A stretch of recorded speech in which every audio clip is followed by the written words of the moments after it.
नारदादीनार्जुन वसिष्ठ विभीषणादीन एतानहं परं भागवतान् नमाम्यहम्।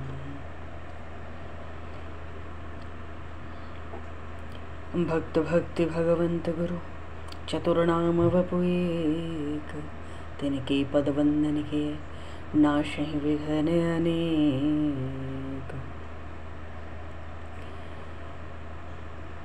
बंदं गुरुपद कंज कृपा सिंधो नररूप हरे।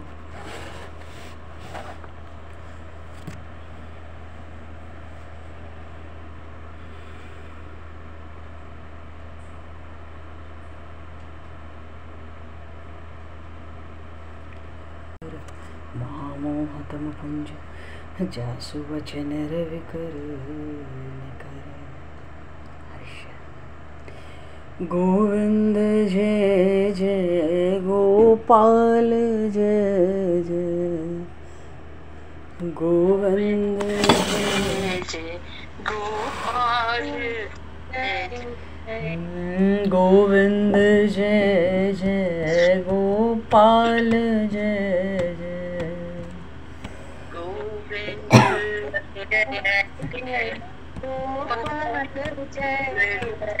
राधा रमण हरि गोविंद जय जय, राधा रमण हरि। श्री राम जय जय ऋषिकेश जय जय, श्री राम जय जय श्री राम जय जय ऋषिकेश जय जय, श्री राम जय जय सीतारमण राम रघुनाथ जय जय, सीतारमण राम रघुनाथ जय जय, गोविंद जय जय गोपाल जय जय, गोविंद जय जय गोपाल जय जय, राधा रमण हरि गोविंद जय जय, राधा रमण हरि गोविंद जय जय, सीतारमण राम रघुनाथ जय जय, सीतारमण राम रघुनाथ जय जय, राधा रमण हरि गोविंद जय जय, राधा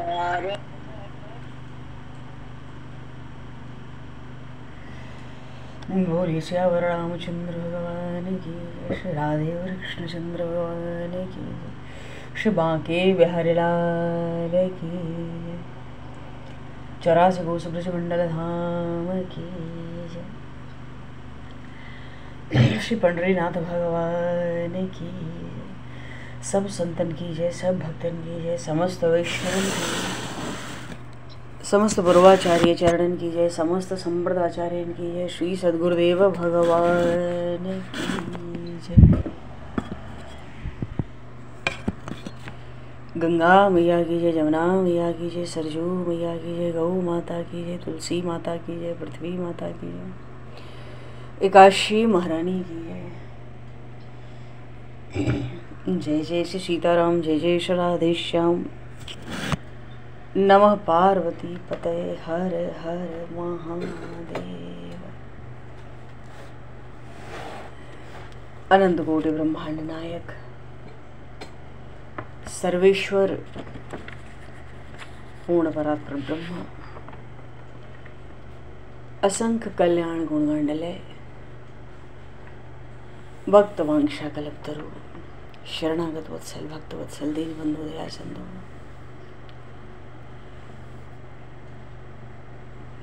यदुवंश समय अवतंस लीला पुरुषोत्तम भगवान श्री कृष्ण की महती कृपा करुणा से श्री हनुमान जी महाराज की परम पावन भावमयी सन्निधि में, महापुरुषों की भावमयी उपस्थिति में एवं आप सभी श्रद्धालु भक्त वैष्णवों की मंगल सन्निधि में मानव जीवन का सर्वोत्कृष्ट फल भगवद गुणानुवाद का आनंद हम सभी श्रीमद् भगवद गीता जी के चिंतन के माध्यम से प्राप्त करने जा रहे हैं। सर्वप्रथम आप सभी भक्तजनों के श्री चरणों में भगवद भाव से सादर वंदन, सादर नमन। आप सभी को यथा योग्य जय सिया राम, जय जय शरणादि हरि शरणम, जय श्री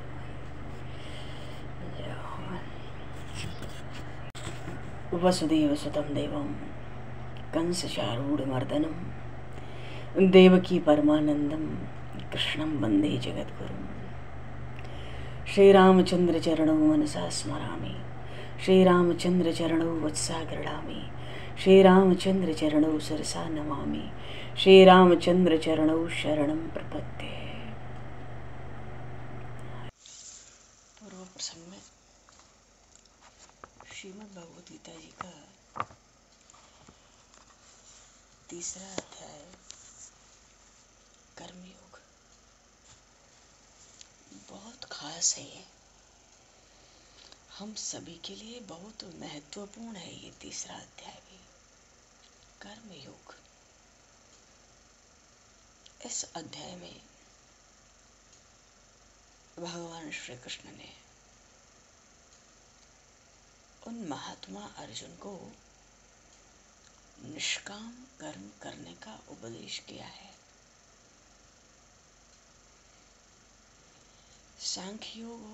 सांख्य हो या गीता, दोनों के मत से कर्म करने से बंधन होता है। इसलिए सांख्य का मत तो ये है, सांख्य योग का अर्थ है ज्ञानी योग। सांख्य का मत है कि कर्म का बिल्कुल त्याग कर देना चाहिए। एकदम स्वरूप से ही कर्म त्याग दें तो कर्म का बंधन क्यों हुआ है, फिर ये भव सिंधु के चक्कर क्यों हुआ है। और गीता जी का मत ये है, कर्म किए बिना मनुष्य एक क्षण भी नहीं रह सकता। इसलिए कर्म तो करना ही चाहिए, पर हाँ, आसक्ति को छोड़कर फल की इच्छा न करके। तो उद्देश्य क्या रहेगा कर्म का? उत्साह तो बचेगा ही नहीं। कर्म करना है, फल नहीं जाना है, आसक्ति भी नहीं रखनी है। लोक संग्रह के लिए ये बात गीता जी में इस अध्याय में आई। कर्म फल तो नहीं जाना है, कर्म में आसक्त नहीं रहना है, पर लोक संग्रह के लिए कर्म करना है। इससे कर्म का बंधन नहीं होता और मोक्ष की प्राप्ति हो जाती है।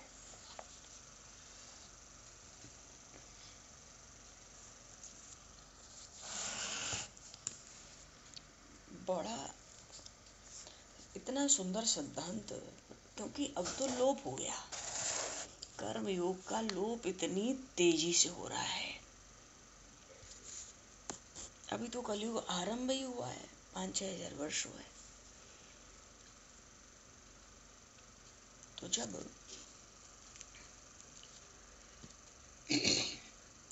अर्जुन जी ने प्रभु से कहा कि देव, कभी आप ज्ञान की बात करते हो, कभी कर्म की, तो थोड़ा सा निश्चित करके बताओ ना मेरे लिए क्या ठीक है,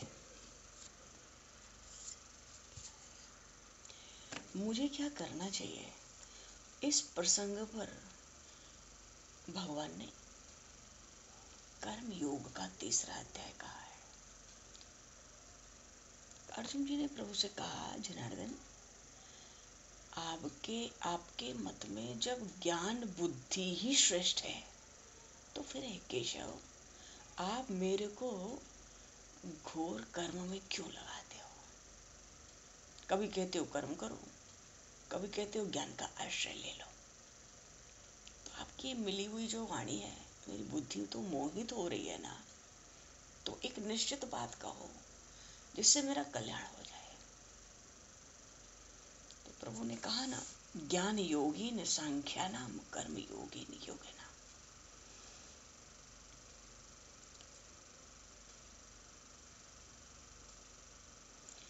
दो तरह की निष्ठा होती है मनुष्य में, सांख्य योग की, मनोज्ञान योग की, और योगियों की, कर्म योग की। पर इन दोनों से एक ही समबुद्धि प्राप्त होती है, दोनों का फल एक ही है।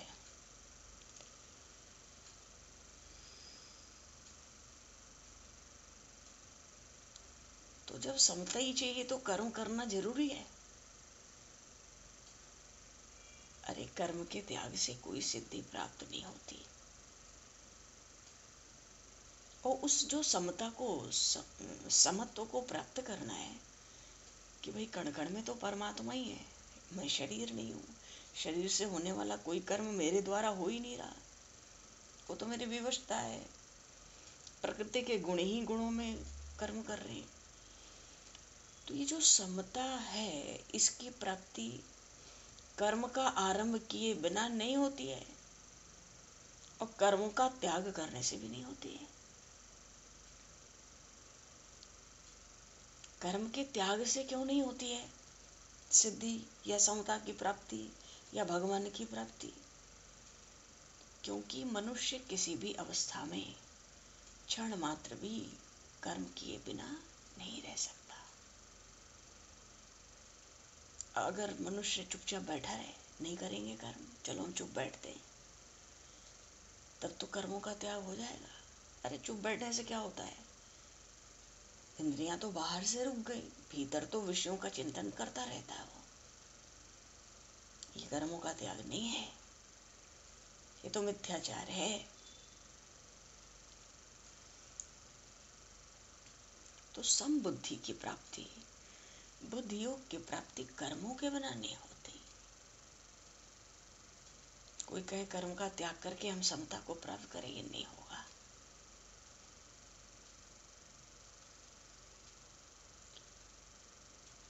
इस अध्याय में यही प्रसंग है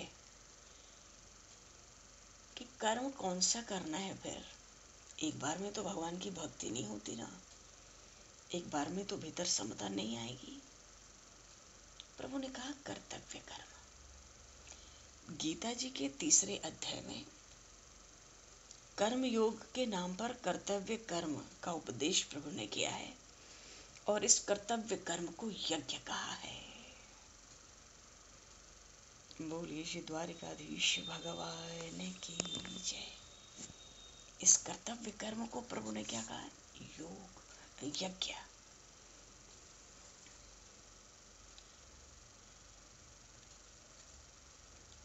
बात यह है, मैं कर्म करूं ही क्यों?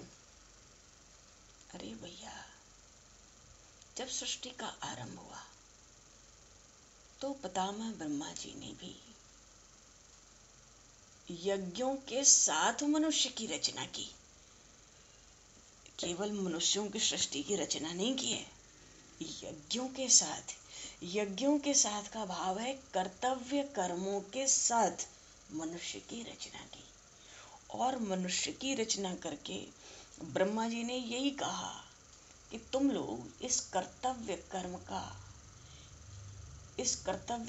का पालन करोगे तो इस कर्तव्य कर्म के रूप में जो तुम्हें यज्ञ मैं दे रहा हूं, इसके द्वारा तुम बुद्धि को प्राप्त हो जाओगे, समता को प्राप्त हो जाओगे। और इन कर्तव्य कर्मों को करने के लिए जो आवश्यक सामग्री है वो भी प्रदान कर रहा हूं।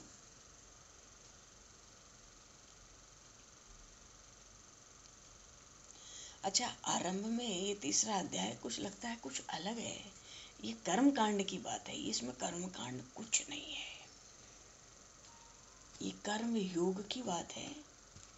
और ये हर जीव मात्र के लिए अत्यंत आवश्यक है, विशेष रूप से हर गृहस्थ के लिए अत्यंत आवश्यक है। तो ये प्रसंग है। अच्छा, ये यज्ञ करने को क्यों कह रहे हैं ब्रह्मा जी?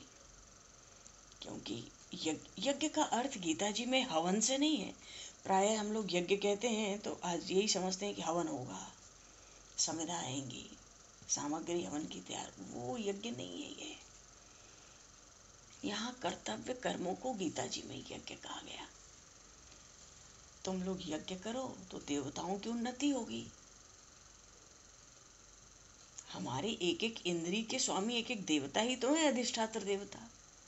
तो तुम लोग कर्तव्य कर्म के रूप में यज्ञ का संपादन करो, उससे देवताओं की वृद्धि होगी, देवता फिर तुम्हारी वृद्धि करेंगे। एक दूसरे की वृद्धि करने से, इससे अच्छा, दूसरों के हित के लिए सब कर्म करने से, यज्ञ का अर्थ ही है वो कर्म अपने लिए नहीं है, अपने स्वार्थ के लिए नहीं है। उस कर्म में अपने फल की कामना नहीं होनी चाहिए। वो कर्म बिल्कुल हम आसक्ति से रहित होकर करें और दूसरे के हित के लिए करें। एक बात और जोड़ दी है तीसरे अध्याय में कर्मयोग में कि कर्म, कर्तव्य कर्म, कर्म तो वो कि फल का त्याग दो, फल को ना चाहो, फल की कामना न रखो भीतर और कर्म करो। दूसरे उस कर्म में आसक्ति मत रखो, अनासक्त होकर कर्म करो। तीसरे अध्याय में एक बात और जोड़ दी, कर्तव्य कर्मों के नाम पर दूसरों के हित के लिए जब तुम इन कर्तव्य कर्मों का पालन करोगे तो केवल इतने से तुम्हें परमात्मा की प्राप्ति हो जाएगी।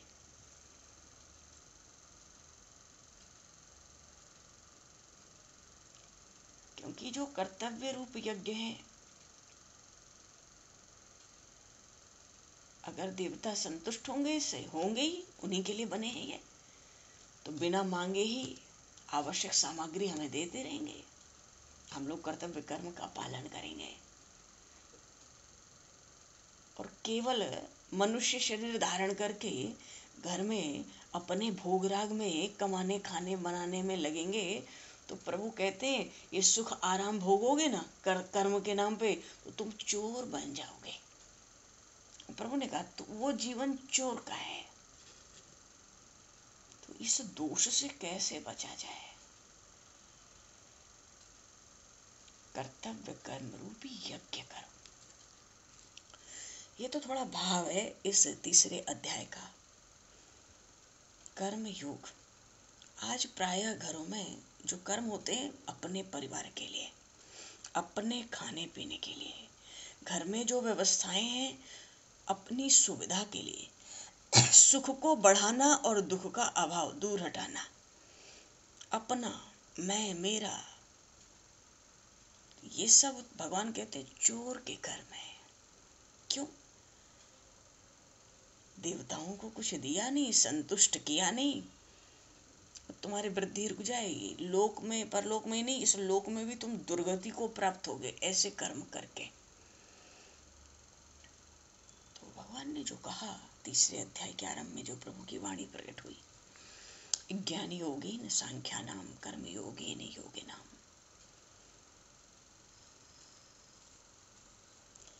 अच्छा, जब अर्जुन जी ने कहा कि कभी तो आप ज्ञान को कहते हो बढ़िया है, ज्ञान का आश्रय लो, कभी कर्म करने को कहते हो, एक बात कहो, भगवान को भी आश्चर्य हुआ सुनकर।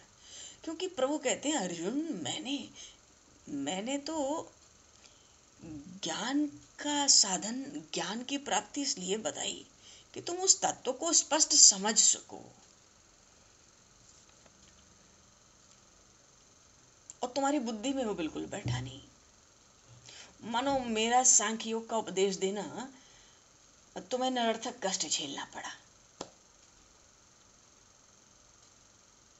एक बात जान लो, ये दोनों योग, वो ज्ञान योग हो या कर्म योग, मेरे ही बतलाए हुए हैं। तुम वीरों में शिरोमणि हो। क्योंकि ये योग आज तो प्रकट हुए नहीं, अनादिकाल से मुझसे ही प्रकट है। इसमें से एक ज्ञान योग है, सांख्यवादी इस मार्ग पर चलते हैं। अच्छा, जब ये ज्ञान योग जब मनुष्य की समझ में अच्छे से आ जाए तो प्रभु कहते हैं जीवात्मा उस परमात्मा के साथ मिलकर एक हो जाता है, मनो तन्मय हो जाता है। पर दूसरा कर्म योग है, जो कर्म योग है ना, प्रभु ने कहा बिल्कुल स्पष्ट कि उचित अवसर आने पर, उचित समय आने पर कर्म योग का आचरण करने से जीवात्मा को मोक्ष प्राप्त होता है, मेरी प्राप्ति होती है। दोनों अलग अलग मार्ग मालूम पड़ते हैं, पर परिणाम की दृष्टि से अंत में ये दोनों मिलकर एक हो जाते हैं। एक तो होता है पका हुआ भोजन, एक कच्चा अन्न रहता है,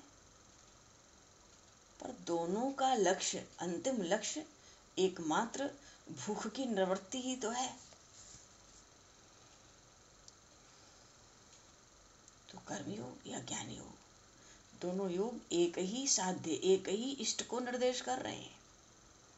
हाँ, केवल अधिकार की दृष्टि से कि किसका अधिकार ज्ञान में है, किसका अधिकार कर्मयोग में है, उस अधिकार की दृष्टि से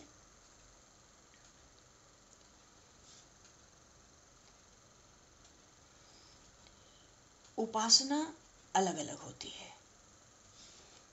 मार्ग अलग हो जाता है परमात्मा की प्राप्ति का। अब जैसे पक्षी तो उड़ा और झट से फल तक पहुंच जाता है, पक्षी फल तक पहुंचना चाहे तो वो उड़ता है, बस पहुंच गया। और अब मनुष्य क्या, मनुष्य को वही फल चाहिए तो क्या पक्षी की भांति उड़कर फल के पास पहुंच सकता है? नहीं पहुंच सकता। तो मनुष्य फल कैसे पाता है? वो तो धीरे धीरे एक डाल से दूसरे डाल के सहारे आगे बढ़ता है, भीतर दृढ़ निश्चय रहता है। तो दृढ़ निश्चय, तो वो निश्चय ही सामर्थ्य देता है। कुछ समय लगता है, जो अभिष्ट फल है उसको मनुष्य भी पा लेता है, जिस फल को पक्षी तुरंत पा जाता है, उड़कर पहुंच जाता है। तो ये जो पक्षी वाली पद्धति है, ये तो सांख्यिकी है, ज्ञान की सामर्थ्य, तुरंत मोक्ष प्राप्त करता है जीव। लेकिन जो कर्मयोगी है, अब यहाँ कर्मयोगी प्रभु उसको कह रहे हैं जो वेदों में वर्णित कर्मों का आचरण करे।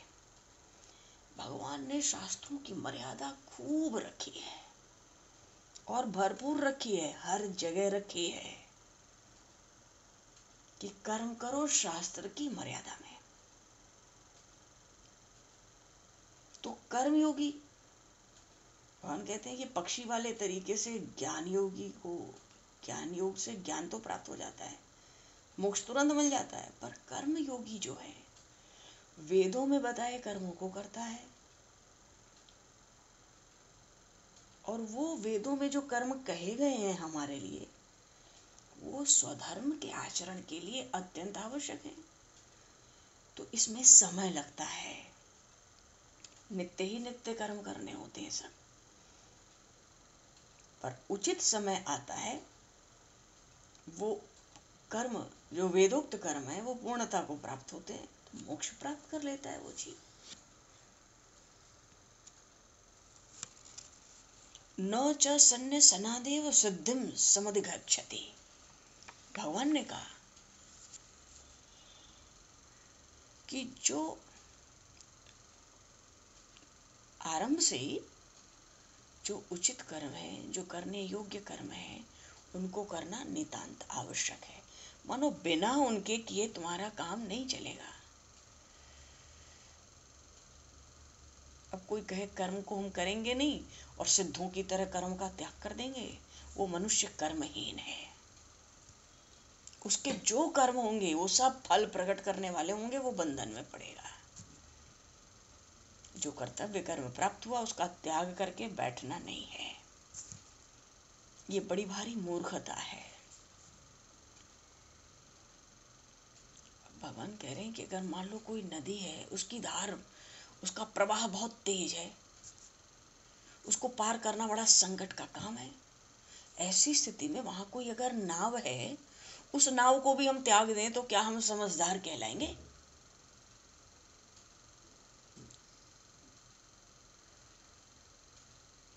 अब भूख ही मिटानी है तो भोजन क्यों ना बनाया जाए, और भोजन बना लिया तो उसको खाया क्यों न जाए। बात यह है, जब तक वासना का नाश नहीं होता ना, कर्म तो पीछा वैसे भी नहीं छोड़ते। तो यदि अपनी इच्छा के अनुसार कर्म किया जाए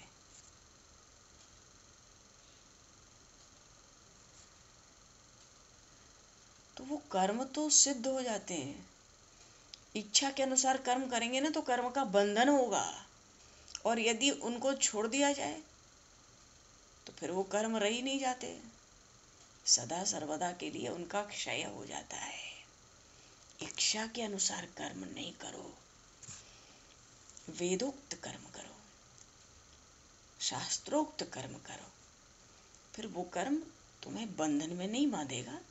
पर हाँ, ज्ञानियों की तरह तुम्हें तत्काल मुक्ति और मोक्ष प्राप्त नहीं होगा, पर उचित समय आने पे तुमको वही फल प्राप्त होगा, क्योंकि वो कर्म बंधन कभी नहीं देते। अब कोई सोचे केवल कर्म छोड़ दें तो कर्म से छुटकारा हो जाए, कर्म का बंधन हो जाए, ये बात नहीं हो सकती है। अब जब तक प्रकृति का आश्रय है, जब तक शरीर है, इंद्रियां हैं, मन है, बुद्धि है, प्राण है, ये जगत है, तब तक मैं कर्म करता रहूं या छोड़ दूं, ये बात सोचना भी मूर्खता का लक्षण है। जब तक शरीर का आश्रय बना हुआ है तब तक कर्मों का परित्याग हो ही नहीं सकता। और ये जो कर्म हम करते हैं ये स्वतंत्र नहीं, ये तो परतंत्र हैं, क्योंकि इनमें 3 गुणों की प्रधानता है। फिर भी हम सोचते हैं मैं कर्म करूं कि छोड़ूं, ये तो हमारा अभिमान है, व्यर्थ है। अब कोई रथ पर बैठ जाए, खूब बढ़िया से बैठ जाए, इत्मीनान से बैठ जाए, आसन लगा के निश्चल होकर बैठे, लेकिन रथ जब चलता है तो हम स्वतंत्र थोड़ी हैं, हम तो परतंत्र हैं। तो घोड़े लेके चल रहे हैं रथ को, तो हिलना डुलना तो पड़ेगा भैया।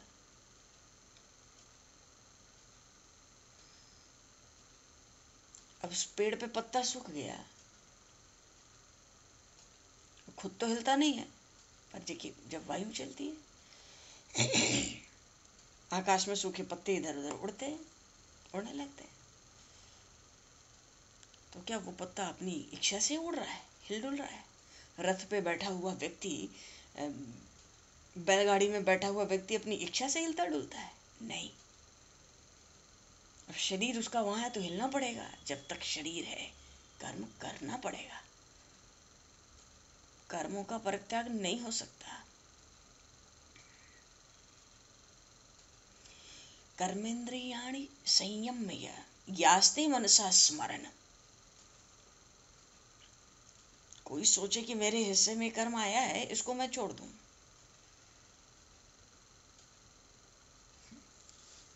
कर्म का त्याग नहीं होता है। इतना विचार करने से कर्म नहीं छूटेगा, क्योंकि हर जीव के अंतःकरण में कर्तव्य कर्म की बुद्धि रहती है। और बाहर से भले वो कर्मों का त्याग करके कोई आडंबर बना के रखे, ये तो दरिद्रता ही है। फिर क्यों, कर्म से जीव क्या नहीं कर सकता है, और बाहर से कर्म का त्याग करके आडंबर फैलावे, और भीतर कर्तव्य बुद्धि तो अंतःकरण में रहेगी, और रह के धिक्कारती रहेगी।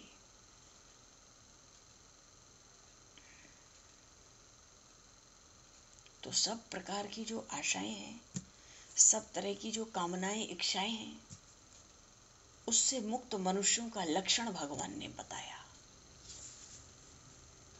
जिन पे कोई आशा नहीं है, जिन पर कोई भी, जिनको किसी तरह की आशा कामना नहीं है, उनको भी कर्म करना पड़ता है। भाव यह है कि जो गुणातीत हैं, तो क्या वो भी कर्म करते प्रभु? जो गुणातीत हैं, जो जीवन मुक्त हैं, क्या उनको भी कर्म करना चाहिए? करना ही नहीं चाहिए, अवश्य अवश्य करना ही चाहिए।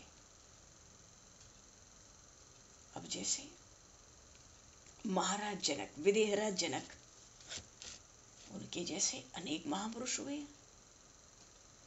परमात्मा को कर्तव्य कर्म करके प्राप्त हो गए। तो उनका कर्तव्य कर्म क्या था? लोक संग्रह।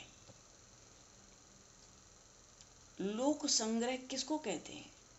कि जो दुनिया कुमार्ग पर जा रही है, अपने स्वार्थ के लिए फल की कामना से आसक्त होकर कर्म कर रही है, दिन रात अपने ही सुख सुविधा में लगी है, ऐसी दुनिया को कुमार्ग से बचा करके सन्मार्ग पर लाना,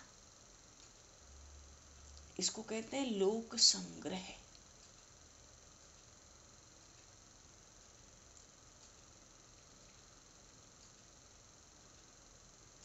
भगवान तो कहते हैं लोक संग्रह के विषय में, चलो मेरा उदाहरण ले लो ना, मेरे लिए त्रिभुवन में क्या कोई कर्तव्य कर्म बाकी है? क्या मुझे कोई कर्तव्य कर्म है त्रिभुवन में? या ऐसी कोई वस्तु है जो मुझे प्राप्त नहीं है, जिसके लिए मैं कर्म करूं? फिर भी अर्जुन, मैं तो लोक संग्रह के लिए कर्तव्य कर्म करता हूं। क्योंकि भगवान अगर ऐसे ही बैठ जाएं कि कर्तव्य कर्म न करूं, तुम्हारी तरह तुम युद्ध नहीं करना चाहते हो, जो धर्म युद्ध प्रकट है, तो आगे तो लोग मेरे ही मार्ग का अनुसरण करेंगे, वो भी कर्तव्य कर्म को छोड़ देंगे। भगवान कर्तव्य कर्म ना करें, उनके लिए कुछ भी अप्राप्य नहीं है। वो त्रिभुवनपति है, अवतार काल में कर्तव्य कर्म करके समाज में, जगत में आदर्श स्थापित करते हैं।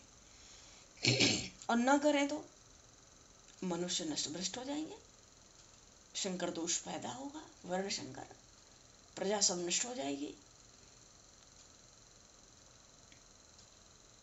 तो लोक संग्रह के लिए कर्तव्य कर्म तो परमात्मा भी कर रहे हैं। तभी अर्जुन जी ने पूछा कि क्या वो जो तत्वज्ञ हैं, जो कण कण में परमात्मा देख रहे हैं, जो ऐसे जीवन मुक्त हैं, गुणातीत हैं, ऐसे महापुरुषों के लिए भी कर्तव्य कर्म होता है? अरे इनके लिए जरूरी नहीं, बहुत जरूरी है। जैसे जो अज्ञानी होता है मनुष्य, वो जो कर्म करता है उसमें आसक्त रहता है और फल की इच्छा में बड़ा तत्पर होके कर्म करता है। पहले ही पता है ये काम कर रहे हैं, हमें ये मिलना है, इसका फल ये होगा, बड़ा तत्पर हो जाता है।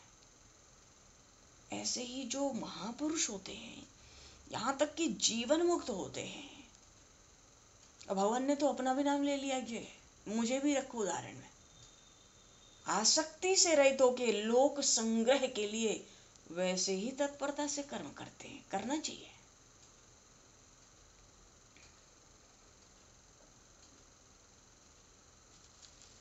देखो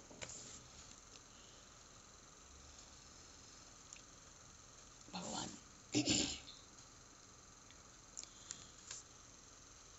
भगवान कह रहे हैं कि जो मुक्त योगी हैं, मुक्त पुरुष हैं,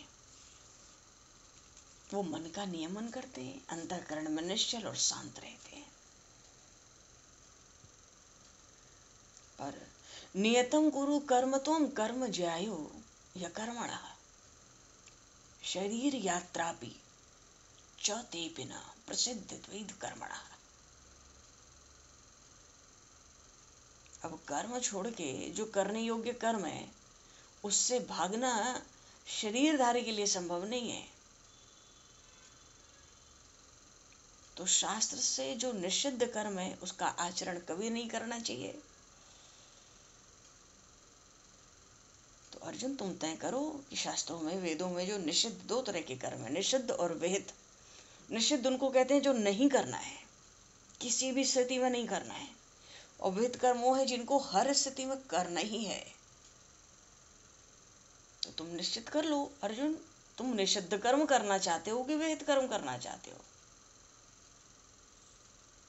अरे जितने भी विहित कर्म तुम्हारे सामने आते हैं, उन सब कर्मों को निष्काम भाव से मन से करना चाहिए।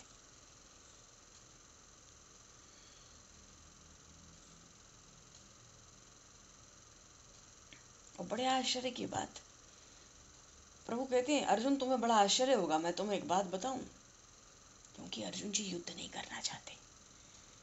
और शास्त्र सम्मत है। वेद कर्म यह है, क्षत्रिय को धर्म युद्ध का त्याग कभी करना नहीं चाहिए। इसलिए प्रभु ने बात कही, जो भी विहित कर्म सामने आए कि करना ही है, निष्काम भाव से अवश्य करो। और तुम जानते नहीं हो, अगर करने योग्य कर्म कोई करे, अपना नित्य कर्म करे, पर अहंकार से रहित हो जाए, निष्काम हो जाए, तो केवल इतने से सहज मुक्ति होती है।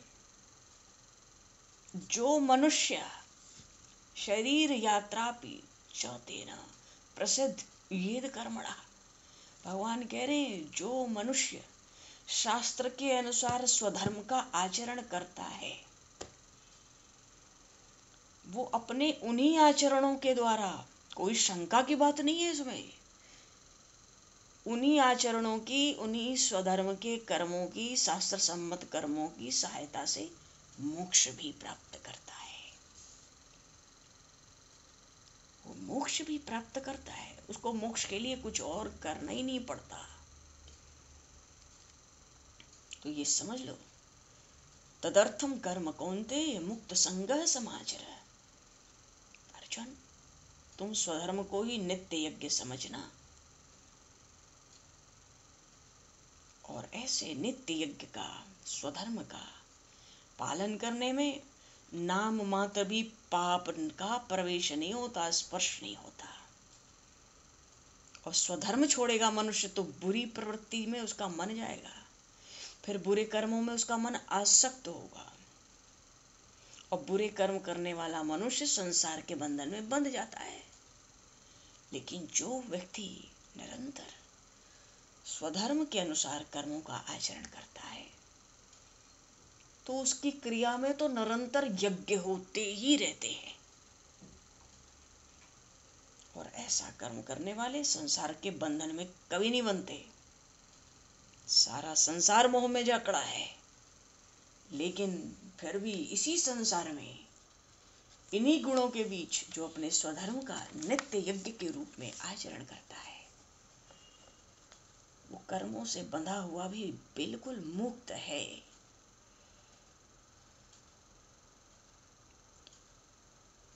और वो नित्य कर्म क्या है जिनको नित्य यज्ञ कहा जाता है?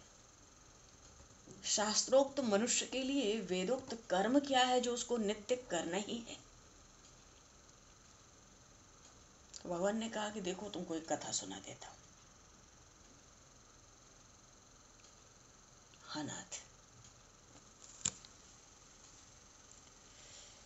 एक कथा सुना देता हूं, एकदम स्पष्ट तुम समझ जाओगे। स यज्ञा प्रजा सृष्ट्वा पुरोवाच प्रजापति,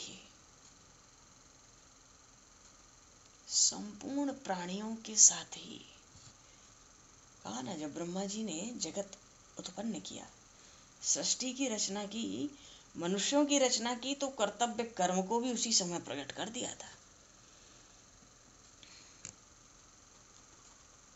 अब ये जो नित्य कर्म है, स्वधर्म, इनका अर्थ बड़ा गूढ़ होता है, ये बड़े रहस्यपूर्ण है समझने के लिए।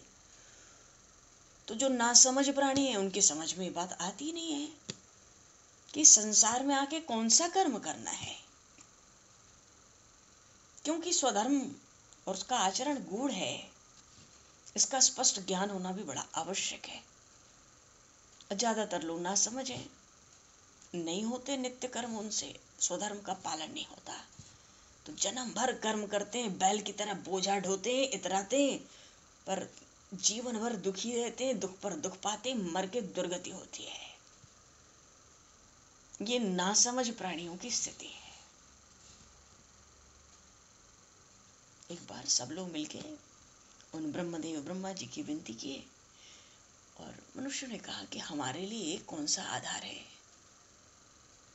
कि जो हम काम करें अच्छी तरह से संपन्न हो जाए।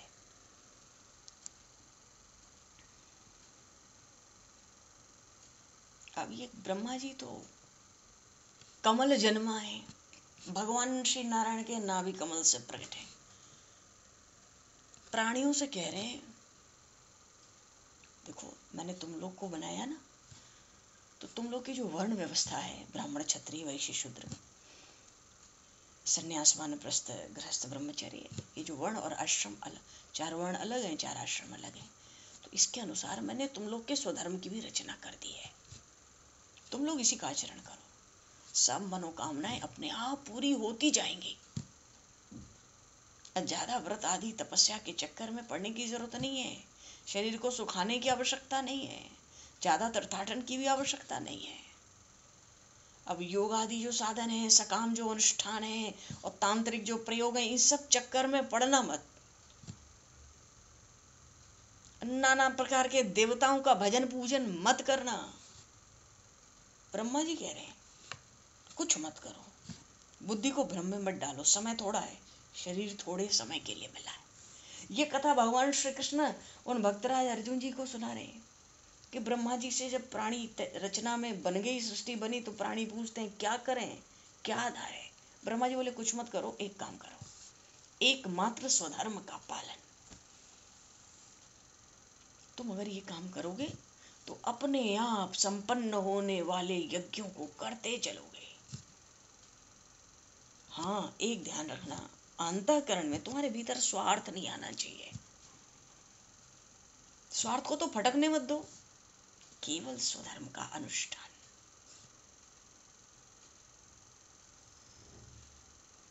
तो जैसे कोई पतिव्रता स्त्री है, वो पति की आराधना करती है, वैसे ही जो स्वधर्म के रूप में यज्ञ प्राप्त हुआ, इसकी आराधना भी मनुष्य मात्र का एकमात्र कर्तव्य कहा गया। तो ब्रह्मा जी कह रहे हैं, ये तो सत्य लोक के अधिपति है ना ब्रह्मा जी, कह रहे हैं हे प्रजाओं, प्रजागण सुनो, यदि तुम लोग भक्ति भाव से इस स्वधर्म की उपासना करोगे तो कामधेनु होती है ना, जो चाहो सो पाओ। बस इस स्वधर्म से तो सब मनोकामनाएं, इतना ही नहीं कि केवल पूरी हो जाएंगी, ये स्वधर्म तुमको न लोक में और न परलोक में कभी भी निराधार नहीं छोड़ेगा। इसका बड़ा बल, बड़ा आश्रय रहता है जीव को। इस स्वधर्म के पालन से तुम लोग निराधार कभी नहीं रहोगे और सब कामनाएं ऐसी पूरी होती चलेंगी। देवान भावयतानेन ते देवा भावयन्तु परस्परम भावयन्तः श्रेयः परम व्याप्स्यतः। तुम स्वधर्म के यज्ञ से सारे देवताओं को संतुष्ट कर लोगे ना, सब मनचाही वस्तु वो देवता तुम्हें दे देंगे। जब स्वधर्म के आचरण से पूजा करके तुम देवताओं का पूजन करोगे ना, वो देवता तुम्हारे योगक्षेम का भी वहन करेंगे। क्या तुमको प्राप्त है उसकी रक्षा भी करेंगे, क्या तुम्हें प्राप्त होना चाहिए वो भी देंगे, और तुम्हें किसी भी कमी का कभी एहसास भी नहीं होने देंगे। जब तुम देवताओं का भजन पूजन करोगे, देवता तुम पर प्रसन्न होंगे, तो तुम दोनों में, देवताओं में और तुम इन प्राणियों में, प्रजाओं में प्रेम भाव हो जाएगा।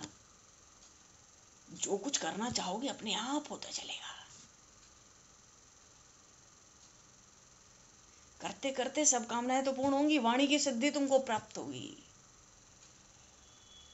एक बड़ी विलक्षण सामर्थ्य आ जाएगी, सब सिद्धियां तुम्हारी आज्ञा में हो जाएंगी।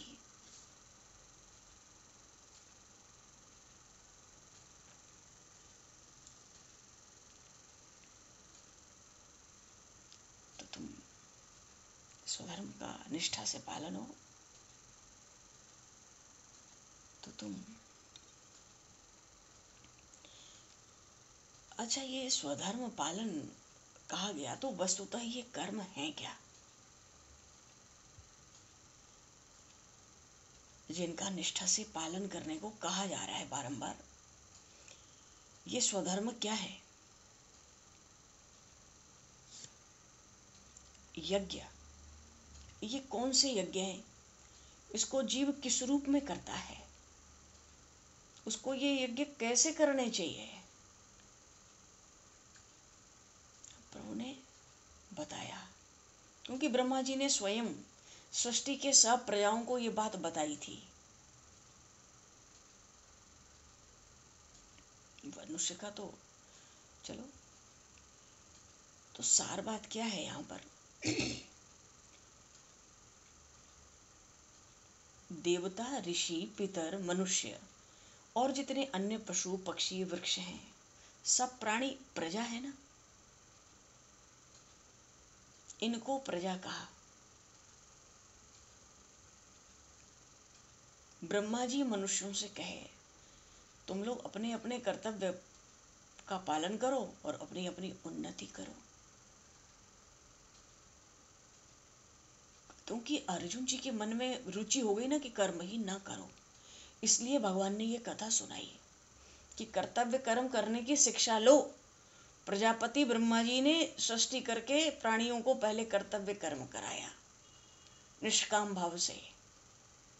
एहि तन कर फल विषय न भाई, रामचरितमानस में आया, प्रभु की वाणी है राम गीता में। ये जीवन संसार के सुख भोगने के लिए थोड़ा ही है, ऐसा विधान किसी भी सतशास्त्र में नहीं है। लेकिन आज मनुष्य मात्र स्वच्छंद भोग भोगने में लगा है।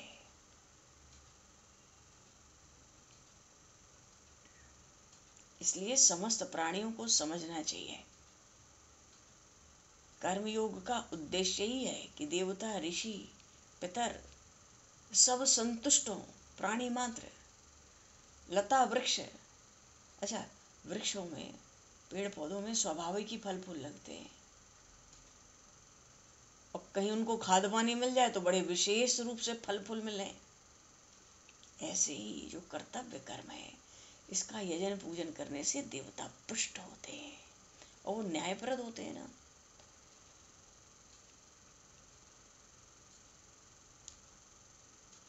कर्मयोग तो तभी होता है जब कर्तव्य पालन होता है। तो ब्रह्मा जी ने मनुष्यों के लिए परस्पर एक दूसरे का हित करने की बात कही है। सब वर्णों के लिए भी परस्पर एक दूसरे के वर्ण को अच्छी तरह समझने और एक दूसरे के हित के लिए बात कही है। पर अपना वर्ण आश्रम के अनुसार कर्तव्य कर्म ही परम कल्याण देता है।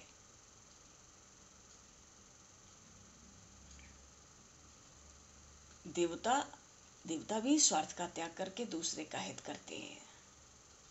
अब देवताओं में भी नारद जैसे ऋषि हुए हैं। भगवान की ओर से किसी को मना नहीं है, पर कल्याण क्या करते हैं देवऋषि नारद? कल्याण लोक संग्रह करते हैं, कुमार्ग से हटाकर जगत को सन्मार्ग पर लगाते हैं। उनको कर्म करने की आगे इस जगत में क्या आवश्यकता है? कोई विशेष आवश्यकता नहीं है। अब शरीर तो माता पिता से मिला, पालन पोषण भी उनके द्वारा हुआ, विद्या गुरुजनों से मिली। देवता सबको कर्तव्य कर्म की सामग्री देते हैं, ऋषि सबको ज्ञान देते हैं, पितर मनुष्य की सुख सुविधा का उपाय बताते हैं, पशु पक्षी वृक्ष लता सब दूसरों के सुख में स्वयं को समर्पित कर देते हैं। पशु पक्षी आदि को भी ये ज्ञान नहीं रहता है कि हम परोपकार कर रहे हैं, पर दूसरों का उपकार सब अपने आप हो जाता है। भाव यह है कि हमारे पास जो भी सामग्री है, सामग्री का अर्थ हमारा बल, हमारी योग्यता, हमारा पद, हमारा अधिकार, हमारे पास जो धन है, संपत्ति है, ये सब का सब हमें दूसरों के लिए मिला है। इसलिए इसको दूसरों की सेवा में लगाना है। शरीर, इंद्रियां, मन, बुद्धि, ये सब तो संसार में मिले हैं, ये अपने हैं ही नहीं, कभी अपने हो सकते नहीं। तो सुख भोगेंगे इनको अपना मान के तो बंधन ही है। जीवन भर दुख उठाएंगे, सुख की कामना में दुख मिलते जाएंगे और मर के दुर्गति। तो इसको अपना ना मानकर, अपनी कोई वस्तु अपना ना मानकर निष्काम भाव से दूसरों की सेवा में लगाना।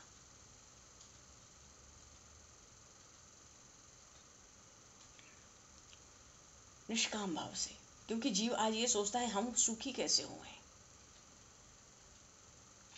केवल इसी कामना के कारण मनुष्य अपने कर्तव्य कर्म से पतित हो जा रहा है। पर अगर हम ये सोचें कि दूसरों को सुख कैसे मिले, फिर तो वो कर्म योगी होगा। घर में जितने लोग हैं सबको एक दूसरे के हित की बात सी सोचनी चाहिए। हम सेवा करते हैं तो एक भूल होती है, मैं सेवा करता हूँ, मैं चीज वस्तु देता हूँ, मैं सुविधा, ये अभिमान जो आता है सब ले जाता है। तो देवताओं का, ऋषियों का, पितरों का, पशु पक्षियों का, वृक्षों का, लताओं का, सबका स्वभाव क्या है? परोपकार। और मनुष्य इन सब का सहयोग लेता है ना जीवन भर। हम सबका सहयोग लेते हैं, देवताओं का, ऋषियों का, पितरों का, पशु पक्षियों का, पेड़ पौधों का। तो हम इन सबके ऋणी हुए कि नहीं हुए? हम इन सबके ऋणी हैं। और इस ऋण से मुक्त होने के लिए, ऋषियों के ऋण से मुक्त होने के लिए ऋषि यज्ञ किया जाता है। देवताओं के ऋण से मुक्त होने के लिए देव यज्ञ बने हैं। प्राणी मात्र के यज्ञ से ऋण होने के लिए भूत यज्ञ, प्राणी यज्ञ बने हैं। पितरों के ऋण से मुक्त होने के लिए पितृ यज्ञ हैं। और मनुष्यों के ऋण से मुक्त होने के लिए मनुष्य यज्ञ हैं। तो ये 5 जो यज्ञ हैं इनको पंच महायज्ञ कहते हैं। और मनुष्य ही एक ऐसा प्राणी है जो बुद्धि से सभी को अपने कर्तव्य कर्मों से तृप्त कर सकता है। और इसकी सबसे ज्यादा जिम्मेदारी मनुष्य पर ही है। और इस मनुष्य को ही ऐसी स्वतंत्रता मिली है कि वो इसका सदुपयोग करके अपना परम कल्याण कर ले।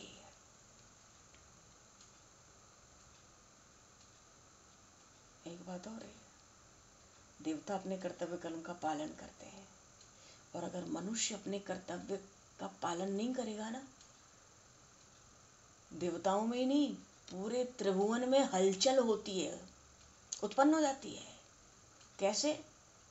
बड़ी बरसात हो रही है मारो तब मर रहे हैं, बरसात हो ही नहीं रही है तो मर रहे हैं। कभी भूकंप है, कभी अकाल है, कभी प्राकृतिक प्रकोप चल रहे हैं। इसलिए कहा सावधानी पूर्वक अपने स्वधर्म का, शास्त्र विहित कर्म का पालन करो। और नहीं तो तुम्हारा लोक परलोक सब नष्ट भ्रष्ट हो जाएगा। अच्छा जी, बोलो भक्त वत्सल भगवान की जय। श्रीमद् भगवद गीता जी की जय। सब संतन की जय, सब भक्तन की जय। समय को दुष्कृत करते हुए यहीं पर वाणी को विराम दो, प्रणाम बोलो।